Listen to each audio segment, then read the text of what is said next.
여러분 안녕하십니까. 이 시간은 우리 지난 2월 5일 날 우리 곁을 떠나 하늘나라 가신 고 강신성 목사님을 추모하는 시간을 갖겠습니다.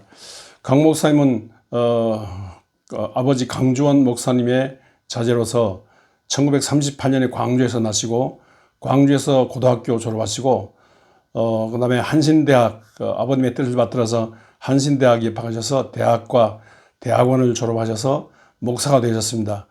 그래서 전남 해남과 또 목포 등지에서 목회하시다가 뜻이 있어서 광주에 무진교회를 개척하셨습니다. 그래서 무진교회를 일으키신 중에 한 사람만 평생 대통령 하겠다는 박정희 대통령의 유신철폐, 유신반대운동을 일으켰습니다. 그래서 노회 모임에서 유신반대운동을 주도하는 성명서 발표하고 투쟁하다가 체포돼서 감옥살이를 했습니다. 그 후에 감옥에서 나왔는데 좋은 시대가 박정희 유신 시대가 끝났음에도 신군부가 등장해서 전두환 노태우 일당이 광주를 짓밟는 그런 만행을 저질렀습니다. 이때 목사님은 온몸으로 저항하는 중에 현상금 걸린 수배당한 목사님이었습니다. 그런데 목포 쪽으로 비밀 잠적해서 선교사의 안내를 받아서 주한 독일 대사관에 들어가서 독일을 통해서 전 유럽과 전 세계 광주항쟁의 진상을 알리는 그런 일을 했습니다. 그러다가 부안사에 체포돼서 고문당하고 형을 독방살이하면서 고난을 겪으셨습니다. 그 후에 불의한 자들이 광주를 짓밟은 살인자 불의한 자들이 정권을 잡고 희낙낙하고 성공 영광의 걸음을 걷고 있을 때 이건 아니다. 광주 항쟁의 진상을 밝혀야 된다. 광주의 상처를 치료해야 된다. 죽은 사람들을 위로해야 된다. 살아있는 가족들을 돌봐야 된다. 부상들을 돌봐야 된다. 그리고 누가 죽였으며 어떻게 죽은 사람 아직도 다 시신도 못 찾는 상황이다. 이렇게 하면서 모든 사람들의 이 뜻있는 모든 동지들과 더불어 뜻있는 단체들과 더불어 이 광주를 통해서 광주의 이 상처를 치료할 뿐만 아니라 광주를 통해서 일어난 이 모든 일로 정권 교체, 민주화 운동을 일으켜야 된다. 군부 독재 정권 물러가고 민주화 운동, 통일 운동을 일으켜야 된다. 이렇게 애썼습니다. 그래서 모든 광주에 치료하고 광주를 통해서 세상 살리는 광주의 이 희생을 통해서 광주의 십자가를 통해서 세상 살리는 이 모든 일을 위해서 앞서는 책임을 맡았습니다. 특별히 가장 크게 한 것은 알려진 것은요. 전국 100만인 서명운동을 일으켜서 광주 진상을 밝히고 광주 책임자를 처벌해야 된다는 이런 100만인 서명운동에서 국회를 통해서 이제 전두환 노태우 이분들을 감옥에 넣는 그런 결정적인 이 시동을 걸었습니다. 큰일 난 큰 일을 하셨죠. 그럴 뿐만 아니라 이제 문제는 이게 군사 독재 정권이 몰려가도 군사 독재 정권의 이 모든 걸 배우는 이 교육이 문제다. 일본 전제 교육이라든가 군사 정권에 맥이 있는 이런 교육은 안 된다. 그래서 참교육 운동을 일으키고 참교육 운동을 정교조 운동을 지원하면서 이 땅에 민주적인 바른 교육을 하자고 외치는 그런 일이었습니다. 광주 항쟁에 다친 모든 부상자들을 치료하는 일, 또 장애인들을 치료하는 일, 즉시 소외된 자들을 돌보는 그런 일을 했습니다.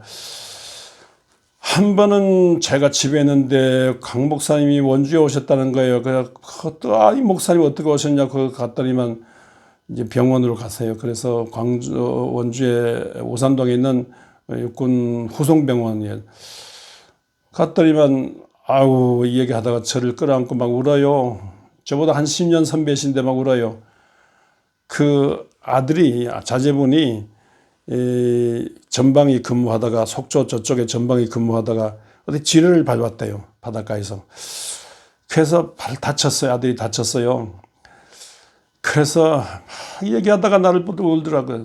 10년 선배 되지 모르니까 나 어떡 잘하지 못하고 저도 막 같이 울었는데 큰 눈물을 닦으면서 같이 저를 붙들고 저와도 울었는데 그러면서 또 이렇게 광주를 치료하려고 하는데 내 아들이 왜 다치느냐고. 그래서 아이고 어떻게 하면 좋으냐고 그러면서 얘기하다가 서목사 이 그때 광주의 그 시신들 희생자들이 시체를 자꾸 이 북쪽으로 실어나려 했는데 북쪽이면 강원도 아니고 어디야. 강원도에 광주 희생의 희생자들 시체가 찾지 못한 시체가 있으니까 서목사 책임지고 찾아. 예 했지만요 저는 아직까지 이 넓은 강원도에 광주 희생자 시체를 어떻게 찾습니까? 그러나 제가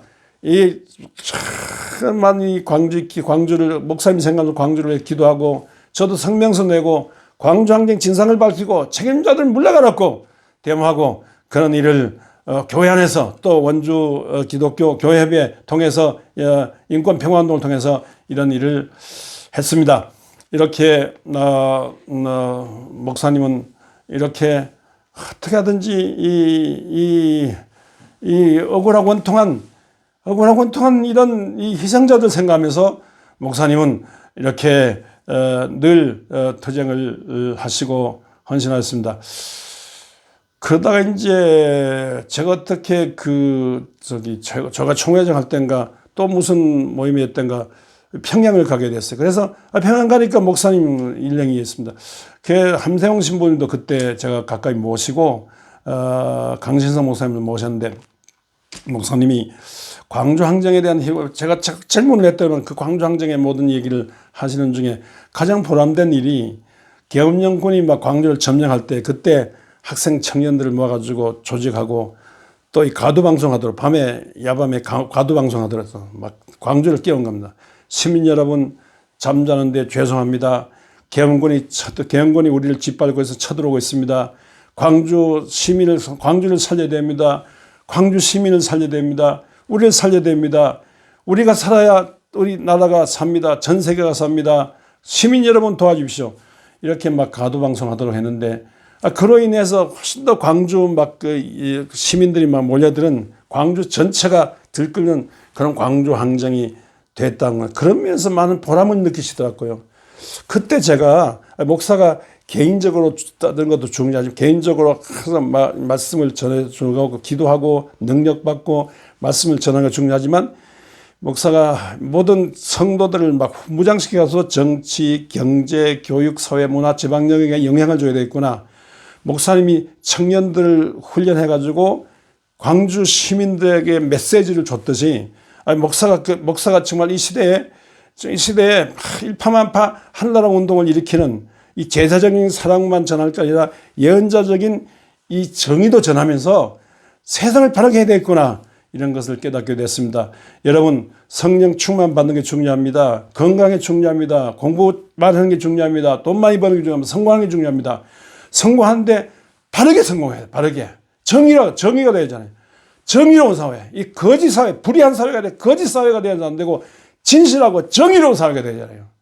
사랑만 있으면 안 돼요. 정의가 있어야 돼요. 사랑과 정의가 있어야 돼요. 사랑과 정의의 두 바퀴가 있어야 돼요. 제사적인 사랑과 예언자적인 정의가 이 성경 속에 예수 그리스도를 중심에 예수 그리스도께서 원하시는 지 않습니까? 이런 일인데 이렇게 여러분 불교의 초창기도 모임이 있나요? 천주교의 초창기도 모임이 있나요? 기독교의 초창기도 모임이 있어요. 독재 정권의 책임자들 불러가지고 만수무강 빌어주고 하늘 뜻이도 하고 자손 대대로 군사 정권의 독재자를 몰아놓고 한 초창기도 모임 있는데 예를 들어 광주 항쟁의 이 원흉들을 모셔놓고 서로 옆에 앉으려고 해요. 서로 사진 찍으려고 하고 서로 신문에 날려고 하고 서로 순서 맡으려고 하고 목사들이. 그래서 광주의 사람적인 건 하나님의 뜻이고 불순분자들이고 광주 항쟁의 책임을 광주 항쟁이라든가 민주화 운동 이상 불순분자들이고 이제는 이 독재 정권에 이분들이 충성해야 된다. 이런 식의. 야, 역사적으로 이미 판가름 났지 않습니까? 그런데 그럼에도 불구하고 이 사람들을 이 광주를 짓밟은 이 대낮에 1000여 명을 살상시킨 이 사람들을 정의롭다고, 광주에 죽은 망월동에 죽은 영혼들, 모든 이 부상자들, 모든 희생자들은 죄인이고, 아니 죄인이 의인이 되고 의인이 죄인이 되고, 이게 이 꼬라지가 뭡니까?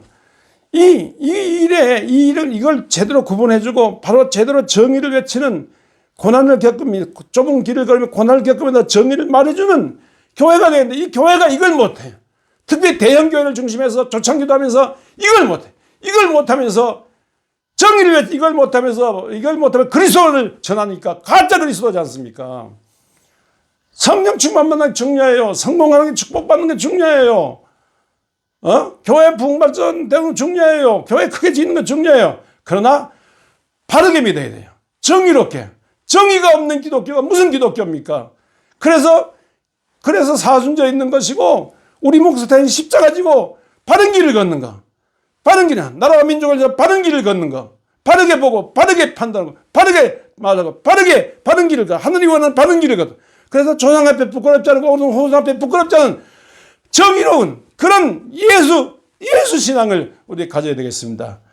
이렇게 목사님은 이 바른 길을 걸으시면서 뚜벅뚜벅 서성 김재준 목사님, 또 모니칸 목사님 같은 이런 분들을 위해서 이 길을 걸으셨는데, 우리 모두 이렇게 앞서간 조상 앞에 부끄럽지 않으며 오고는 앞에 후손 앞에 부끄럽지 않으며 우리 시대의 가장 아픈 광주항쟁, 이 민주화운동, 통일운동을 통해서 막 세상을 바르게 하는 일을 위해서 우리가 힘쓰고 해서 이 사순절을 지나면서 이 봄이 오는 이 길목에서 우리 모두 이 가신 분들의 이 귀한 정상, 백기환 선생님 좀 가셨네요. 이 백기환 선생님 같은 분도 문익환 목사님과 더불어 장준환 선생님과 더불어 막 정말로 민중들 통일운동, 민주화운동을 위해서, 노동운동을 위해서 가장 약한 자, 작은 자, 저 낮은 곳에 가서 섬기다가 가셨거든요. 이렇게 교회 안팎에서 막 이렇게 움직이는데, 교회가 바르게 보지 못하고 엉뚱하게, 심지어 촛불을 끄겠다는 태극기를 흔들면서 엉뚱한 말을 하고 엉뚱한 유언비어를 퍼뜨리고 엉뚱한 이상한 종말론으로 떠들고, 교회가 이상해야 되나? 교회가 이상해요. 안 믿는 사람 보기에 교회가 이상해. 교회가 불의하고 교회가 판단력이 없어요. 교회가 이상한 말을 해요. 교회가 거짓말을 해요. 이런 시대에 바로 보고 바로 판단하고 우리 몫이 된 민족의 사회에 십자가 지고 주님을 따르는 고 강신상 목사님 못다하시는 하는 여러분들 되시기를 주의 이름으로 축원합니다.